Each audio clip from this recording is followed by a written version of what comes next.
ಸುಮಾರು ಜನ ಅನ್ಕೋತಾ ಇರ್ಬೋದು ಯಾಕೆ ವಿಡಿಯೋ ಬರ್ತಾ ಇಲ್ಲ, ರೀಲ್ಸ್ ಬರ್ತಾ ಇಲ್ಲ, ಆ್ಯಂಡ್ ಆಲ್ಸೋ ಇನ್ಸ್ಟಾಗ್ರಾಮಲ್ಲಿ ಒಂದು ವೀಡಿಯೋನೂ ಬರ್ತಾ ಇಲ್ಲ, ಯೂಟ್ಯೂಬಲ್ಲೂ ಬರ್ತಾ ಇಲ್ಲ ಅಂತ. ಅದಕ್ಕೆ ಏನು ರೀಸನ್ ಅಂದರೆ ನಾನು ಸ್ವಲ್ಪ ಟ್ರಿಪ್ ಹೋಗಿದ್ದೆ 5 days ಬೆಂಗಳೂರಿಗೆ. ಅದರ ಕ್ಲಿಪ್ಸ್ ಎಲ್ಲ ನಿಮಗೆ ಬರುತ್ತೆ, ಅಪ್ಡೇಟ್ ಆಗುತ್ತೆ ಅವಾಗವಾಗ. ಸೊ ನೀವು ಅದನ್ನ ಏನು ಚೆನ್ನಾಗಿಲ್ಲ ಬನ್ನಿ, ನನ್ನ ತಮ್ಮಂದೇನೋ ತೊಂದರೆ ಇದೆ ಅಂತ ನೋಡುವ, ನಡಿ.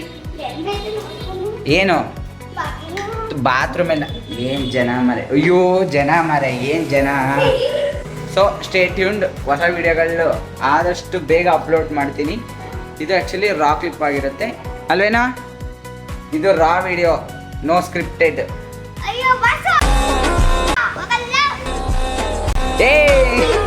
ಸೊ ನೋಡಿ, ಇವಾಗ ನಾನು ನಿಮಗೆ ಏನು ತೋರಿಸಲ್ಲ, ರೋಡ್ ತೋರಿಸ್ತೀನಿ ಅಷ್ಟೇ. ಈ ನನ್ನ ಮಗ ಚೇಷ್ಟೆ, ನನ್ನ ಮಗ ಕೂತವನೆ ಇವತ್ತು, ಒಂದು ಚೇಷ್ಟೆ ಮಾಡ್ತಾನೆ ನನ್ನ ತಮ್ಮ. ಇದನ್ನ ಅವ್ರ ಮಮ್ಮಿಗೆ ಕಳಿಸ್ತೀನಿ. ಕಳಿಸ್ಲಾ? ಹಾಂ, ಮತ್ತೆ ಆಫ್ ಮಾಡು ಮತ್ತೆ ಇದನ್ನ. ಗೈಸ್,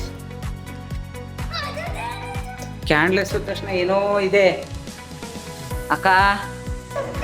ಇದರಲ್ಲಿ ದೆವ್ವ ಇದೆ, ಇದರಲ್ಲಿ ಕ್ಯಾಂಡಲ್ ಇದೆ. ಕ್ಯಾಂಡಲ್ ಪ್ಲಸ್ ದೆವ್ವ, ಕ್ಯಾಂಡಲ್ ದೆವ್ವ. ಅರ್ಥ ಇದೆನಾ? ಹಾಂ, ಇದು ಸ್ಕ್ರಿಪ್ಟೆಡ್ ಅಲ್ಲ, ದೆವ್ವ ನೀವೇ ನೋಡಿದ್ದೀರಾ. ಆಯ್ತು, ಬಾಯ್ ಮಾಡು. ಹಾಂ, ಲೈಕ್ ಮಾಡಿ ಆ್ಯಂಡ್ ಸಬ್ಸ್ಕ್ರೈಬ್ ಮಾಡಿ. ನನ್ನ ತಮ್ಮ ಹೇಳಿದ್ಮೇಲೆ ಮುಗೀತಲ್ವಮ್ಮ? ಸರಿ, ಬಾಯ್ ಮಾಡು, ಬಾಯ್. ಆಲ್ಸೋ ಸುಮಾರು ಜನ ತಿಳ್ಕೊಂಡಿದ್ದಾರೆ ಪಬ್ಲಿಕ್ ಫಿಯರ್ ಇದೆ, ಕ್ಯಾಮ್ರಾ ಫಿಯರ್ ಇದೆ. ನನಗಂತೂ ಕ್ಯಾಮ್ರಾ ಫಿಯರ್ ಇಲ್ಲ, ಪಬ್ಲಿಕ್ ಫಿಯರ್ ಏನೂ ಇರಲ್ಲ ನನಗೆ. ಸೊ ನಾನು ವ್ಲಾಗ್ ಮಾಡೋಕ್ಕೂ ಎದುರ್ಕೊಳ್ಳಲ್ಲ, ವಿಡಿಯೋ ಮಾಡೋಕ್ಕೂ ಎದುರ್ಕೊಳ್ಳಲ್ಲ. ಸೊ ಇಷ್ಟ ಆದರೆ ಲೈಕ್ ಮಾಡಿ, ಶೇರ್ ಮಾಡಿ, ಕಮೆಂಟ್ ಮಾಡಿ, and also do subscribe. Thank you for watching. Bye bye.